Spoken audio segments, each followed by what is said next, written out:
আসসালামু আলাইকুম এভরিওয়ান। এখন যে ড্রাগন ফলটি দেখছেন এটি হলো ফিজিক্যালি গ্রাফিটি নামে সংগ্রহ করা। দেখুন ফলটা খুবই সুন্দর, এখনো পরিপূর্ণ ম্যাচিউরড হয় নাই, এখনো পাখনাগুলো কাঁচা আছে, সবুজ আছে। তো চলুন আমরা এটার ব্রিক্স কত আসে বাংলাদেশের আবহাওয়ায় দেখা যাক। তো আমাদের সাথেই থাকুন। বিসমিল্লাহ। তো যারা এরকম রিয়ার কালেকশন করতেছেন আমাদের কাছে অবশ্যই আমাদের হোয়াটসঅ্যাপ নাম্বার কল দিতে পারেন। দেখুন আলহামদুলিল্লাহ কত সুন্দর পিঙ্ক প্লাস হোয়াইট, অর্ধেক পিঙ্ক অর্ধেক হোয়াইট, এরকম একটা কালার।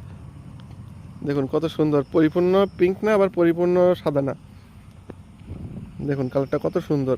তো এরকম দুই কালার বিশিষ্ট যারা কালেকশন করতে চান রিয়ার কালেকশন, তো আমাদের স্ক্রিনে দেওয়া নাম্বারে কল দিতে পারেন। দেখুন কত সুন্দর ফলটা দেখতে। তো আমরা এবার এটার ব্রিক্স দেখি, চেক করে ব্রিক্সটা কেমন আসে।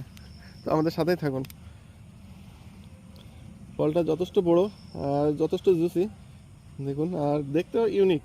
ভিতরটা একটু সন্ধ্যা হয়ে গেছে, কতটুকু স্পষ্ট বোঝা যাচ্ছে ততটা স্পষ্ট বোঝা যাচ্ছে না। 14.70 আরও পাকতো ফলটা, আরও একবার প্রেস করি আমরা। তবে ফলের ভিতরে কালারটা খুবই সুন্দর, দুই কালার বিশিষ্ট। 14.70 মোটামুটি যথেষ্ট ভালো। ফলটা দেখতে খুবই সুন্দর, আরও একটু পরিপূর্ণ ম্যাচুরিড হলে হয়তো ব্রিক্সটা আরও 2-4 বেড়ে যেত। তো যারা এরকম রিয়ার কালেকশন করতে চান তো আমাদের স্ক্রিনে দেওয়ার নাম্বারে কল দিতে পারেন। ধন্যবাদ সকলকে।